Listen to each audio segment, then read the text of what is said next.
नमस्ते दोस्तों। गंगा दशहरा 2022 9 जून को हम लोग गंगा दशहरा 2022 मनाते। आज गंगा दशहरा है।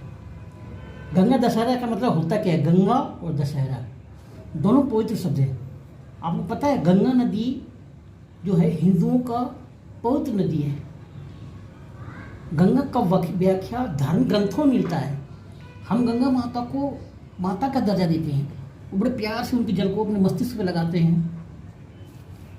तो आप जान ही चुके हैं गंगा माता का हमारे कितनी आस्था है उसके प्रति, ठीक है।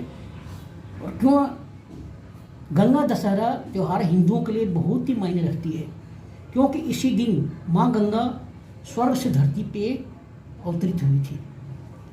आपको पता होना चाहिए कि पहले गंगा माता स्वर्ग में बहा करती थी। गंगा नदी जो है पहले स्वर्ग में बहा करती थी। गंगा का जल का आनंद स्वर्ग में लोग लेते थे, लेकिन एक आदमी जो है राजा भगीरथ ने गंगा माता को धरती पे लाए,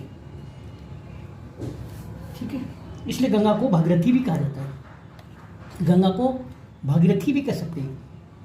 पौराणिक धार्मिक ग्रंथों के अनुसार ज्येष्ठ मास के शुक्ल पक्ष के दक्षिणी तिथि को हस्त नक्षत्र में गंगा माता धरती पे अवतरित हुई थी। आप जानते ही होंगे कि गंगा नदी को हिंदू लोग के प्रति कितनी आस्था है। गंगा नदी को माता का स्थान देते हैं और उनके जल से मस्तिष्क में लगाते हैं और वे प्यार से माँ गंगा का नाम लेते हैं। दूसरे अन्य कारणों से भी देखा जाए तो गंगा नदी बहुत ही हमारे लिए उत्तम है। वे गंगा की जल को पवित्र मानकर उनकी जल को घर में छिड़काव करके घर को शुद्ध करते हैं। उनके कोई प्रियजन का अगर स्वर्गवास हो जाता है तो उनकी अस्थियाँ को गंगा में विसर्जित करके अपने को धन्य मानते हैं। गंगा दशहरा 9 जून गुरुवार को दिन बड़े ही धूमधाम से मनाया गया।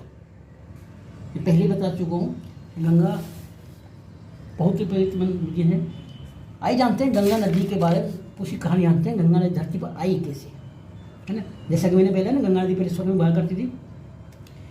पौराणिक धार्मिक ग्रंथों के अनुसार अयोध्या में राजा भगीरथ नाम का राजा राज्य करता था।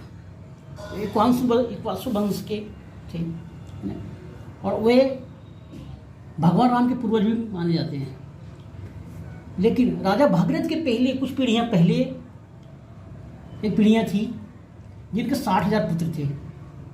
तो उनके 60,000 पुत्रों का कपिल मुनि ने श्राप दे दिया था और उनको भस्म कर दिया था।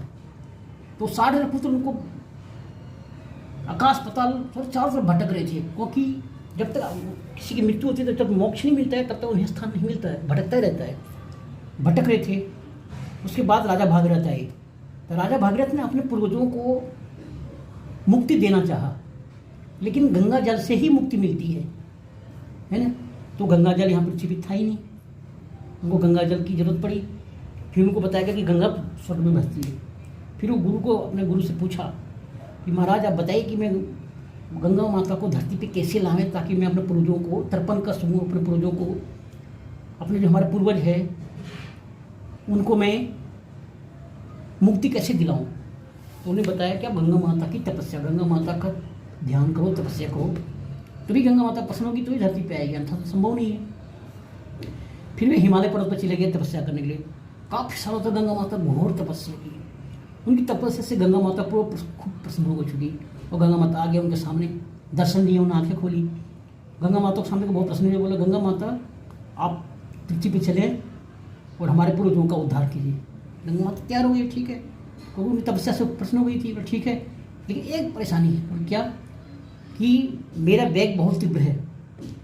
अगर मैं तीव्र वेग से पृथ्वी पर आऊँ तो पृथ्वी टूट जाएगी, बिखर जाएगी और मैं वापस पाताल में चली जाऊँगी। फिर आपका तपस्या करने का कोई मतलब नहीं रह जाएगा।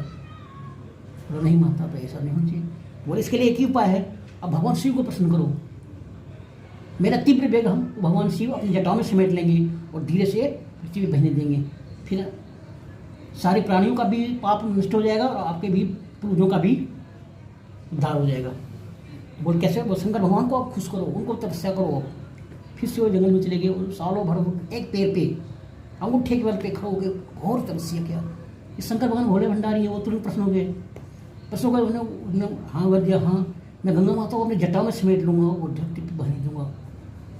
फिर शंकर भगवान के आज्ञा के अनुसार गंगा माता स्वर्ग से आई। शंकर भगवान ने अपनी जटाओं में समेट लिया और कुछ दिन जटाओं में रखा, ठीक है। फिर उसको धीरे धीरे से हिमालय होते हुए धीरे धीरे बहने दिया, और हिमालय पर्वत से होते हुए पहाड़ियों से जब मैदानी क्षेत्र में जब आई गंगा माता, तो वहाँ पे राजा भागीरथ जो थे उन्हें उनके जल से अपने पूर्वजों का उद्धार किया। इसलिए गंगा जी का एक नाम भगीरथी भी कहा जाता है, क्योंकि भागीरथ ने जो उनको लाया इसका नाम भगीरथी भी है। त्रिपथगा 3 रास्तों से चल के बहती है। हिम नदी, ये सब गंगा का प्रायची शब्द है। त्रिपथगा, हिम नदी, भागीरथी, ये सब गंगा का प्रायची शब्द है, आपको याद रखना होगा। और जब भगवान ने शिव ने शंकर भगवान ने जिस दिन गंगा जी को बहने दिया पृथ्वी पर, उस दिन कौन सा दिन था? ज्येष्ठ मास शुक्ल पक्ष की 10वीं तिथि के दिन ही था, है ना। इसलिए हम गंगा दशहरा को बड़ी धूमधाम से मनाते हैं। बोलो गंगा माता की जय। आइए जानते हैं, हमें गंगा दशहरा में हमें पुण्य का फल लेना हो, पुण्य लेना हो या पाप का नाश करना, तो हमें क्या करना चाहिए, ठीक है। अगर आप गंगा दशहरा में पुण्य का भागी बनना चाहते हैं या अपने पापों का नाश करना चाहते हैं, तो आपको क्या करना है? गंगा जी में स्नान करना है आज के दिन, और 10 डुबकी लगानी है। 10वीं है, हर काम 10 करना है आपको। हाँ, लेकिन एक बात आपको ध्यान रखना है, आपको जो भी काम करना है अपनी क्षमता के अनुसार करना है। जैसे मान लो आप गंगा जी जा नहीं सकते हो, आप बहुत दूर हो, 5000 किलोमीटर या 2000 किलोमीटर दूर हो, गंगा जी जा नहीं सकते हो, तो आप कुएँ पे या जहाँ पे वहीं 10 डुबकी लगा लो, या 10 लोटा पानी डालो सर पे, गंगा माता का स्मरण कर लो। बस मन चंगा तो कठौती में गंगा। आपके मन साफ होने चाहिए, सारा काम यहीं पे हो जाता है, ठीक है। और इसके बाद उनको स्मरण करना, गंगा माता मेरे सारे पाप से आप मुझे मुक्त कीजिए, और प्रार्थना कीजिए उनको, ठीक। इसके बाद आप किसी ब्राह्मण को अन्न, फल दान, वस्त्र दान, जो भी आप इच्छा अनुसार दान कर सकते हो। और सभी वस्तुओं का दान भी 10 की संख्या होना चाहिए, और जो भी वस्तु दान कर रहे हैं 10 की संख्या में, और आप क्षमता अनुसार दान करना है। जैसे मान लो 10 रुपये औकात है, आप 1000 का दान नहीं करना है, आपको 100 रुपये का ही दान करना है अपनी क्षमता अनुसार, ठीक है। और ओम नमो गंगाए विष्णुपिंजे नारायणी नमो नमः का उच्चारण करना है, गंगा माता को प्रणाम करना है, ठीक है। तो दोस्तों, ये है गंगा दशहरा के बारे में शॉर्ट स्टोरी या शॉर्ट पैराग्राफ। ये वीडियो कैसी लगी मुझे कमेंट्स करके जरूर बताइएगा, ताकि मैं आपके लिए और दूसरा वीडियो बहुत ही प्यार से और अच्छी भाषा में लेकर आऊँगा। थैंक यू दोस्तों। वीडियो अगर अच्छा लगे तो लाइक करके सब्सक्राइब जरूर कीजिएगा, और अपने दोस्तों के साथ शेयर जरूर कीजिएगा। Thank you. मिलते हैं।